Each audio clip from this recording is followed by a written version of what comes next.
Hi and welcome back to Joe Talks Cars. Welcome my Cayman S back to the channel. It's back here after a little break that I took from YouTube. I stopped making videos for a bit, but I'm back and I intend to keep pushing this content out every single week now.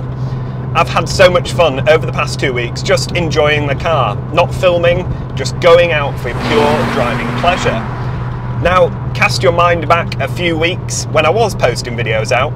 I explained how the car was leaking coolant. It was going into the garage for its coolant hose to be replaced.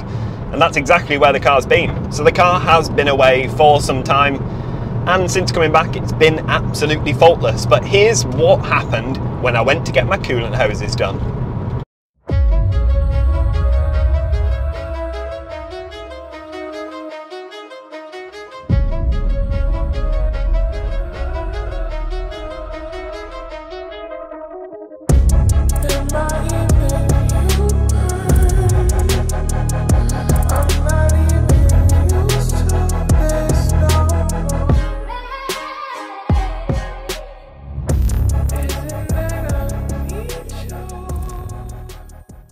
So is that one new?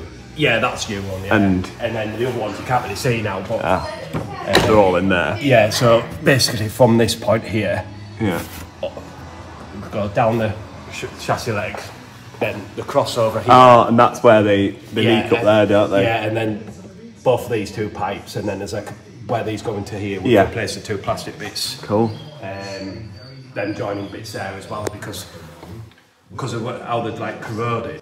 Oh yeah. But yeah, all the build up there. To be fair, they looked like when I saw the videos that he sent me, it looked a lot worse than I thought it was going to be. Yeah, but we just want to show if there was going to be any damage in there, so we've just replaced those while we're sort of there. So there's not much to it then, is there really? Not really, no. There's them bits as well. Ah. Yeah, so they're the metal crossover bits. Yeah, they're the crossover bits as well. So there were slight bits of corrosion and stuff on. And that's where they go, isn't it? And then you replace that was like everything. the main bit, but there was just bits everywhere. Yeah. It looks like it's been leaking for some time as well. Probably a lot of older stuff that's just dried up. Yeah. But while we're doing it, we thought we're better off just doing it all. Yeah. And you know, that kind of come as a kit, all that bit barring them, which we added on. But we've took the front bumper off anyway, so we could clean all the radiators out. So they're all right. Yeah, so they're all okay. And then I could get to them. I did actually wonder where that was. That's actually not too bad to get to. No, there's the big trim that's there. That goes underneath. But that's still the original one. So is that defective then? Because obviously I was getting that temperature issue with it. It might have just been down to the fact that there was no coolant in it. Right. Obviously, if it's airlocked, that's... So do we think it could have been airlocked then? Yeah, the sensors along here, the coolant temperature sensor, that's on this side. So if there's no coolant in there and it's kind of steam, it might be throwing that... Because it was going up and down. Yeah, obviously the airlock and if there's coolant and not coolant, it's kind of overheating and stuff like that. It might have just been down to that, but that there's 05 written in that. So that's still the original one. Yeah. Which obviously you've had an engine rebuild. Yeah. And they put the original back probably on. Worth I wonder why they did that. It's random. No, but they've done that. Used the old gasket, siliconed it up when it's just a crush washer gasket. So so they've reused the old one of them. Yeah, which unfortunately that one's not come with one. Yeah. I saw the silicon. I just thought it was silicon sealer. And then when I've took that off, I've seen the gasket. I was like. And are these part of the coolant pipes then? Yeah, so these are the front to rear bits, but we haven't changed those ones. No, but they're not going to go, are they? I'm assuming you because it was leaking there, it was a bit corroded and stuff in there. I've had to get it out of that. It took a bit of getting out, but they should be okay, but obviously we'll do a pressure check and stuff afterwards. I mean, they look fine. Yeah, to be all honest, they don't really go because of aluminium. Yes. The main reason they'll go is because as these bits corrode, it causes issues elsewhere.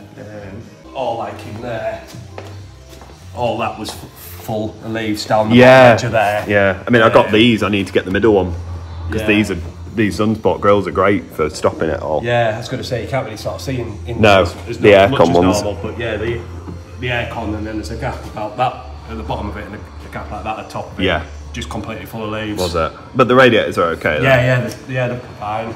Yeah. I think they've been done at some point, the radiators. Okay. That's good then. The pipes from it to them plastic joints. Yeah. They look quite relatively new. Yeah. Well, if you went to Porsche, the chances are they'd change everything. I've changed at the front. Yeah. Then 2 metal pipes there. Yeah. And the extra bits, which is probably the right job, but you've already 700 quid worth of bits of that front bit. Yeah. That, you know, then 2 pipes. Then you've got the aluminium pipes. Yeah. And, oh, that'd be so much. That'd be so much. Yeah. Right, I'll get out of your way, let you get on with some work. Stop prattling around. Yeah. So as you can see, it's quite an involved job. A lot had to go into it. A lot of the pipes are replaced, and a lot more than I actually expected. The parts alone are over £700, and that's before you've even thought about doing the metal ones. All the car looked pretty good underneath, as you can see. For a car of this age, it looks pretty clean. I live by the coast, and I didn't really expect it to be as clean as it was, so it was quite a nice surprise. It's always nice to see underneath your car without all the covers and everything else. So yeah, we chose not to replace the metal ones. I mean, you can put it in the comments if you like. I'm not sure whether that's normally done or what, but we didn't feel the need to. They're in really good shape actually, and we concentrated on all the ones that were leaking, and of course all the rubber hoses. They were perishing, and for this year of car, it's kind of expected. It's just normal maintenance really. Unfortunately, just quite an involved job. With over 6 hours spent on the car and a lot of parts, it soon does mount up, and later on I will explain how much all of this cost me. We did have further problems with the car though, unfortunately. The garage I take it to are really good. They've got a vacuum thing to fill up the coolant to get all the air bubbles out, but we don't think that they got them all out, or something happened and the car basically vented a load of coolant out as I arrived at work. Luckily the garage came straight out and checked the car over, filled some coolant back up, ran some checks, and were quite happy with the car. It just seemed to lose a bit of coolant. It was really random. So I don't know if that's happened to anyone else that's had these done, but I know bleeding these cars can be an absolute nightmare. Matt Armstrong himself has had so much trouble with the GT3 bleeding the system. And when you think all the work that he put into that, and it comes to the most difficult part of bleeding it, shows how difficult Porsches can be. Very awkward. But yeah, like I said, I had a little bit of a break from social media, from YouTube. I just didn't have the love for doing videos. It just wore off, and it's back, and my creativity is back, and the ideas I have for the car and for the channel have come back, and that's what matters, because there's no point doing YouTube videos if you don't enjoy doing them. And for the last month, I just haven't enjoyed it. I haven't felt the need to, and it's back. So be prepared for lots more content on this car. So if you haven't already subscribed, then please consider hitting it, because we are so close to hitting 4,000 subscribers, which is totally unbelievable. So what are my plans next for this car? Well, obviously now the coolant hoses are sorted, the next things to do is the brakes. Unfortunately, I now have a brake pad warning indicator on. A lot of you spotted it in the last video actually. That came on more or less just before it went into the garage, and there's enough meat on the pads and the discs for now, but it will be getting done before its MOT, which is in October. So I'm going to just spin it out for another month and yeah, just get a little bit more wear out of them, because it's going to be an expensive job again. Once the brakes are done, that means this car will have had a full engine rebuild. It's had all new coolant hoses, new set of tyres, new brakes, new suspension. I've had to replace all that as well, and I could be at a point where we can start talking about modifying it. I don't mean modifying it as in liberty walking the car or doing anything too crazy, but there's a couple of modifications that I'm really keen on doing, and I think a lot of you want to see it as well. One of them is an exhaust. Of course, this car sounds good, but it could sound better. And I do feel that now I'm getting to the end of these almost restoration style jobs, it is time to start looking for an exhaust. So if you have any suggestions on exhausts that you want to see on the car, any makes, any models, any do I go custom, do I go valved straight through, cap back? Do I change the headers? Drop it into the comments, because it'd be really interesting to see what you guys think.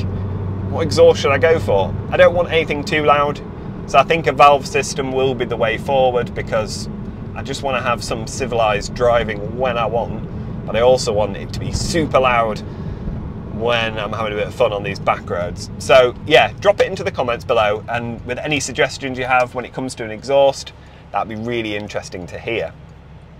But anyway, the moment you've all been waiting for, I think what I'll do is I'll pull over and we can talk about, well, the bill, how much this actually set me back, because it is a huge job. Right, well, we've talked about everything that I've had done to the car and why I've had it done. But the crucial thing is, how much did this set me back? This is a huge job. It's a job that if you own one of these cars, you really do need to plan for, because these coolant pipes just do not last, especially on a Cayman this old. So as I said, I took the car to a specialist. The bill is massive, as you'd imagine. There was a lot that went into it. There was just a lot of pipes. We did all the front ones, some of the back ones. We just didn't do those metal ones on the inside. Now, one thing we did find that had failed on the car as well is its temperature level sensor. So we had to do that. That was extra money. That added a few quid on. There was a lot of labour, 6 hours of labour in total. So this time the Cayman has cost me just under £1,300.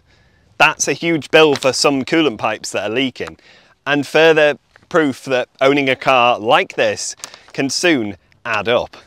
Do I regret it? Absolutely not. The car's running perfectly. It's nice knowing that it's not pouring coolant out, the temperature sensor has sorted itself out, and the car is running up temperature perfectly now.